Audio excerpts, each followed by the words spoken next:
Assalamualaikum warahmatullahi wabarakatuh. Perkenalkan, nama saya Ferry Saputra. Saya akan menjelaskan materi tentang menghadapi sakaratul maut. Pengertian sakaratul maut.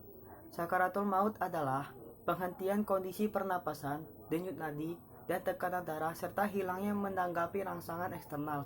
Ditandai dengan penghentian aktivitas otak atau penghentian fungsi jantung dan paru-paru diselesaikan. Sakaratul maut dan kematian yang kedua istilah yang sulit dipisahkan, serta sebuah fenomena yang terpisah. Sakaratul maut lebih ke arah proses, sedangkan dalam kematian adalah akhir kehidupan. Sakaratul maut di sini maksudnya kedahsyatan, tekanan dan kekuatan kematian yang mengalahkan manusia dan menguasai akal sehatnya. Allah Subhanahu wa taala menegaskan proses menegakkan itu dalam firman-Nya. Allah mengingatkan para hambanya dengan keadaan orang yang akan tercatat nyawanya, bahwa ketika ruh sampai pada tahap yaitu tulang-tulang yang meliputi ujung layar atau kerongkongan, maka pada saat itulah penderitaan mulai berat. Penderitaan yang terjadi selama pencabutan nyawa akan dialami setiap makhluk. Inilah yang ditegaskan oleh Allah Subhanahu wa taala dalam firman-Nya. Setiap jiwa akan merasakan mati. Quran Surah Ali Imran ayat 185. Demikian pula ditegaskan Rasulullah Shallallahu Alaihi Wasallam dalam sabdanya, sesungguhnya kematian ada kepedihannya. Namun demikian, tingkat kepedihan sakaratul maut setiap orang berbeda-beda. Orang yang beriman, ruhnya akan lepas dengan mudah dan ringan. Malaikat yang mendatangi orang yang beriman mengambil nyawa dengan kesan yang baik lagi menggembirakan. Terus ada tanda-tanda sakaratul maut menurut Islam. Kematian 100 hari sebelum ajal. Yang pertama adalah tanda kematian dengan jarak 100 hari sebelum kematiannya. Tanda ini dimulai setelah waktu asar. Seluruh tubuh manusia sedang sekarat akan merasa gemetar, bahkan akan menyebar dari ubun-ubun ke ujung jari-jari kaki. Siapa saja yang telah pernah merasakannya mengatakan bahwa tanda ini memiliki rasa kenikmatan yang sangat luar biasa. Tapi sebenarnya itu isyarat dari Allah untuk menjadikan hambanya yang akhir hidupnya semakin dekat. Terus ada kematian 40 hari sebelum ajal. Suatu tanda kematian akan dirasakan lagi pada saat ke-40 dari hari kematian seseorang. Tandanya adalah seseorang mampu merasakan suatu denyutan-denyutan yang terdapat di bagian pusar. Waktu yang terjadi untuk tanda-tanda ini juga terjadi ba'da asar. Pada saat pusar berdenyut, terdapat daun yang bertulis namanya yang berada pada arsy telah gugur. Kemudian malaikat maut segera mengambil satu helai daun itu. Lalu pada saat itu, dia akan mulai mengikuti dimanapun manusia tersebut berada. Bahkan dikatakan, manusia yang mempunyai rasa keimanan yang cukup tinggi akan bisa melihat wujud malaikat maut tersebut, walaupun hanya sekilas. Dan orang yang melihatnya biasanya akan bingung dan merasa takut karena dia tahu bahwa waktunya di dunia ini tinggal sebentar. Terus ada kematian 7 hari sebelum ajal. Selanjutnya yaitu terdapat tanda kematian yang terjadi 7 hari pada saat sebelum kematian mendatangi seorang manusia. Waktu terjadinya tanda tersebut juga pada ba'da asar. Biasanya manusia yang akan mengalami kematian akan merasakan perubahan pada fisiknya, serta akan ada perubahan signifikan pada kebiasaan yang dijalaninya selama ini. Isyaratnya mulai dirasakan pada keadaan fisik, seperti perubahan kebiasaan. Contohnya adalah seseorang yang mendadak punya selera makan tinggi padahal sedang mengidap penyakit parah, atau hal-hal lain yang di luar kebiasaan dan tidak terduga sebagai kebiasaan wajar dari orang tersebut. Terus ada kematian 3 hari sebelum ajal.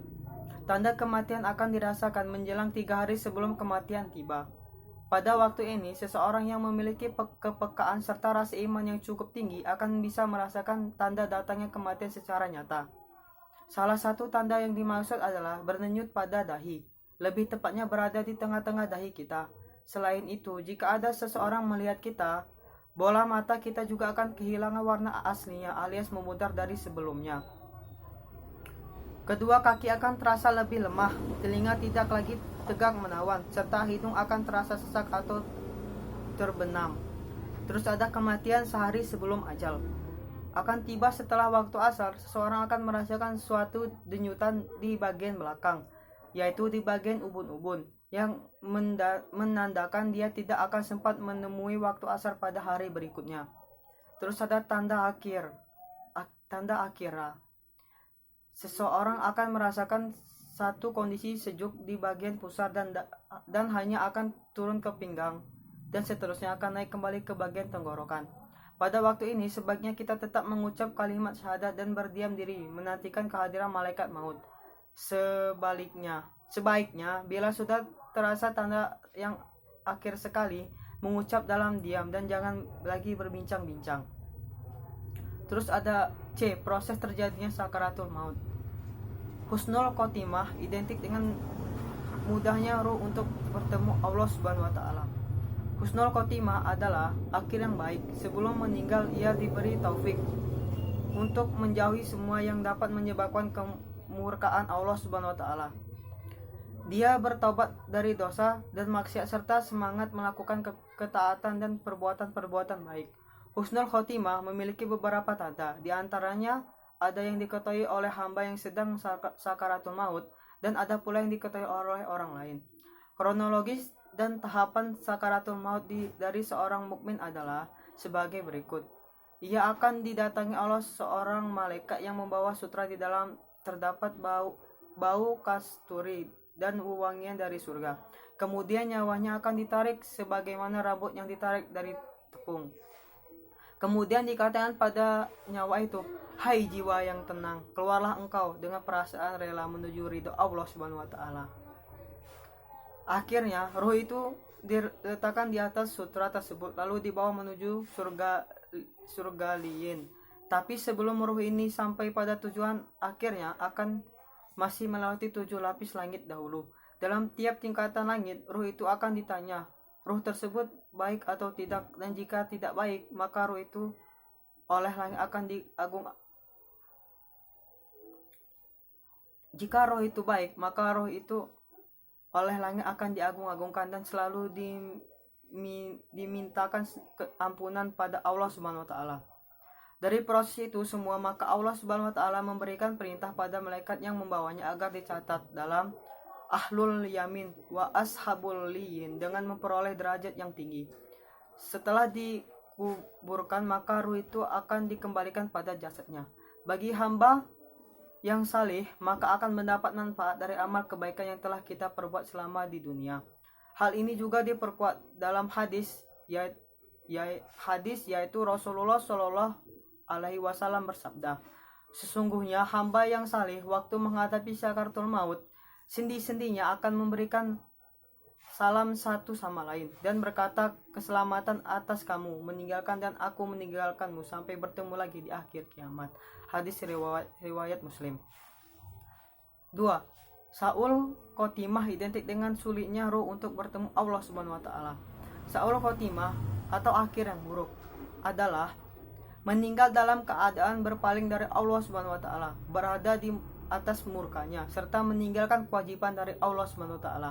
Tanda-tanda akan kematian ini adalah menolak mengucapkan syahadat dan selalu mengucapkan kata-kata jelek dan haram. Kronologis dan tahapan sakaratul maut dari orang kafir dan pendosa adalah ketika sakaratul maut datang, dan tatkala itulah malaikat membawa sepotong pakaian hitam yang di dalamnya terdapat bara api neraka. Lalu nyawa orang kafir dan pendosa tersebut dicabut secara paksa dan kemudian dikatakan pada nyawa itu, "Keluarlah dengan marah dan dimarahi dan akan memperoleh kehinaan dan azab dari Allah SWT." Akhirnya nyawa itu diletakkan di atas bara api lalu dimasukkan ke dalam kain hitam tersebut dan diangkat ke dalam sijin. Ruh tersebut melewati 7 langit selalu mendapati hinaan dan makian. Sekian dan terima kasih.